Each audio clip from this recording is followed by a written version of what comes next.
Good morning, afternoon, and evening. My name is Chandani, and today I would like to talk about service on board.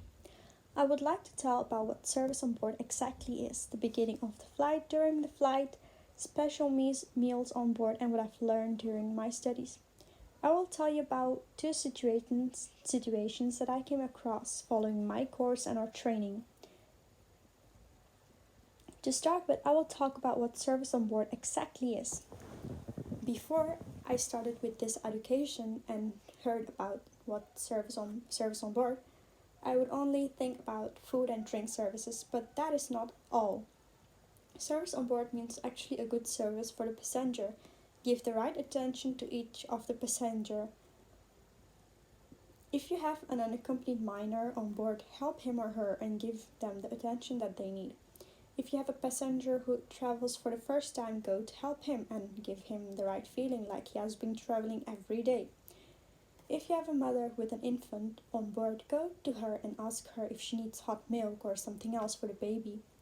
These things that I told are a few examples. This is not all, but I hope you understand what service on board exactly means. Moving on at the beginning of the flight. When the passengers enter the aircraft, we give them a warm welcome and help them find their seats. We answer any possible questions and help them storing their bags and trolleys in the overhead compartments. When all of that is done, we are going to distribute the travel essentials depending on the duration of the flight. We hand out a sleeping mask, pillow, and blanket.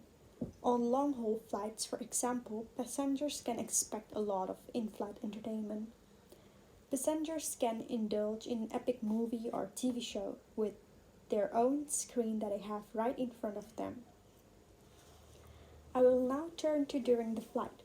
During the flight, the passengers can actually use almost everything. For example, they can watch movies. There are series with complete seasons. There are more than 270 TV shows, live TV. The passengers also have access to all flight data like the speed of the aircraft, the altitude, the temperature, travel distance, the remaining time and distance, the weather at destination, and the local time at destination. Nowadays, some airlines even have Wi Fi on board, so the passengers can stay connected with their friends and family. Now I would like to move on to my next topic, which is special meals on board. What I've learned during the lessons is that it is very important during the pre-flight check to make sure you have the right meals on board.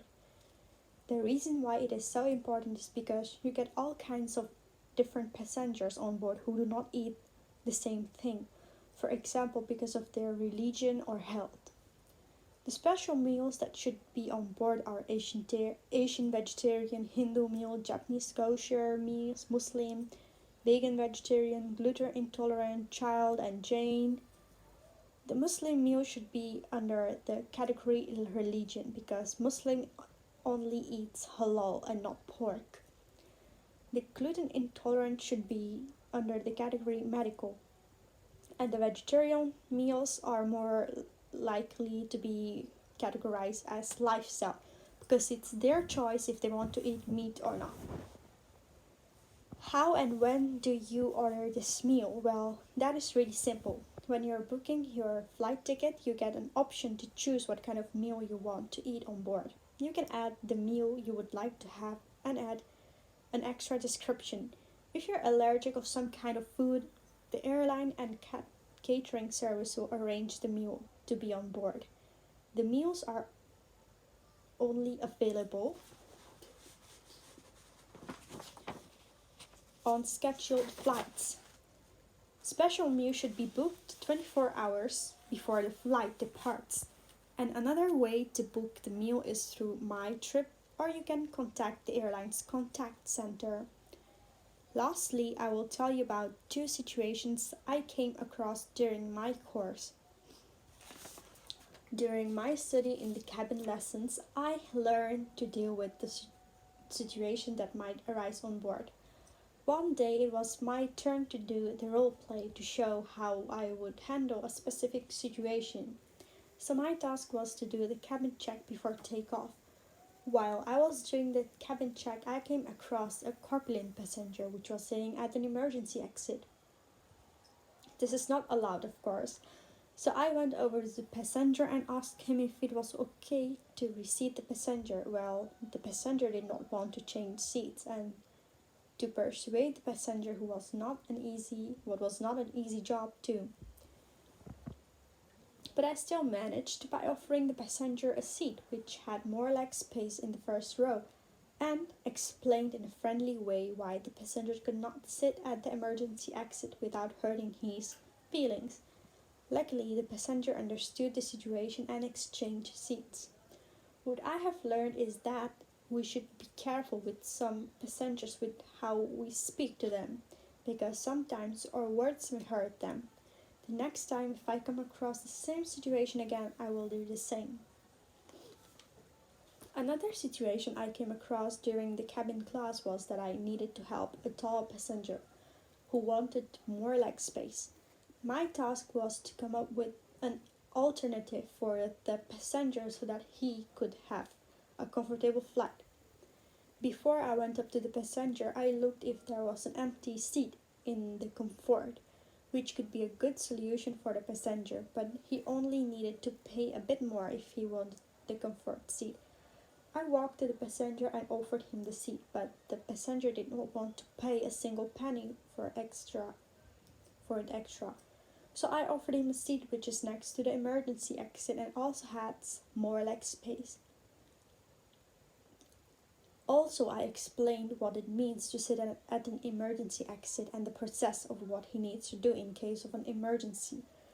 The passenger was fine with the seat and shifted to the emergency exit seat. I learned that it is not really hard to help a passenger to fly comfortably without having the passenger to pay more for a comfortable seat. We always should be creative and have other options available. The result was positive since everything sorted out well, and I would do the same if something like this would arise in the future. Closing. Well, this was the presentation. I hope you enjoyed the presentation. To sum up, I have told what service on board is, explained the process before the beginning of the flight and during the flight. Also, I talked about special meals on board and how you can book them. Thank you.